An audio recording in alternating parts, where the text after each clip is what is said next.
Ever been caught talking to yourself and just wished the ground would swallow you whole? Yeah? Well, today we're going to dive into exactly why that happens. And here's the kicker. It's not just normal. It's actually a huge part of what makes us human. So let's just get right to it. The big question, is it normal to talk to yourself?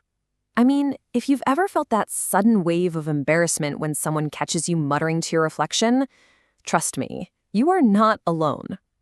Let's walk through a few scenarios that I'm pretty sure are going to sound familiar. Okay, so picture this. It probably starts the second you wake up. That alarm goes off, and before your brain is even, fully booted up, you're already in a full-blown conversation with yourself. And then it just keeps going, right? Into those quiet little moments. Maybe you're brushing your teeth, and you find yourself debating your own hair, weighing the pros and cons of a haircut out loud. And then, of course, there's my personal favorite, pure, unfiltered frustration. You're running late, you can't find your keys anywhere, and you just yell at the universe, only to realize your neighbor is standing right there, watching the whole show. Yeah, that moment, the one where you get caught red-handed. That's what we're tackling first. Why on earth does it feel so incredibly awkward? Getting caught can feel super embarrassing. And a big part of that is this old, persistent stigma that connects talking to yourself with being unstable. It's a really common fear, but honestly, it's based on some seriously outdated thinking. Okay, let's just put this myth to bed right here, right now. We have decades of psychology research that confirms it. Talking to yourself is completely 100% normal. In fact, pretty much all of us do it every single day. So yeah, you're in very, very good company. All right, so we've established it's normal, but what is it exactly? Let's dig in a little deeper and see what psychologists are actually talking about when they use the term self-talk. Okay, so the simplest way to think about it, it's basically the ongoing narration of your life. It's all those verbalized thoughts you direct at yourself, whether you're just thinking them silently in your head or you're actually muttering them out loud. And this stuff takes a bunch of different forms. You've got your totally silent inner speech, right? But then there's the out loud version. And it really covers the whole spectrum. From giving yourself a pep talk in the mirror like, come on, you got this, to those little daily reflections like, the gym looks packed. I'll just go tomorrow. So where does this whole habit even come from? I mean, when did we start doing this? To figure that out, we have to rewind the clock, way back to childhood.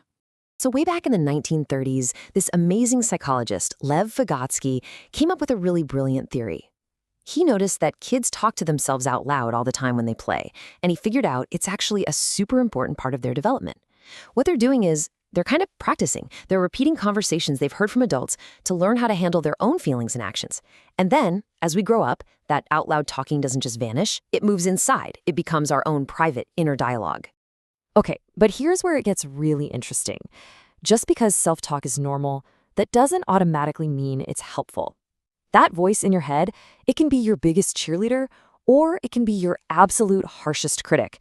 And the words you choose, they matter. A lot.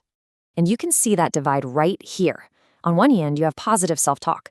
The stuff that's instructional or motivational, that's been proven to help you focus, boost your self-esteem, the whole 9 yards. But then there's the other side. A whole lot of negative self-talk is often a predictor for anxiety, and it can make feelings of depression way more intense. It can get pretty toxic fast. So check this out. There's this fascinating and kind of weirdly effective technique for managing this. It's called distance self-talk. And it's basically where you talk to yourself in the third person using your own name. So instead of thinking, I'm gonna crush this, you'd say, Caleb, you are prepared for this. And get this, studies actually show this tiny shift is incredibly good at cutting down stress when you're doing something nerve-wracking, like giving a speech. Okay, this all sounds great in theory, right? But how do you actually do it? How can you and I actively work on tuning our inner voice to be more of a helpful partner? Well, let's look at a practical toolkit we can use. So there's this whole area of psychology called cognitive behavioral therapy. You've probably heard it called CBT, that really focuses on this exact thing. Therapists use it all the time to help people get a handle on the tone of their self-talk. And guess what? We can borrow some of the main ideas for ourselves. And it really boils down to a simple 2-step process you can literally start today. Step 1, just identify. Just start noticing the pattern.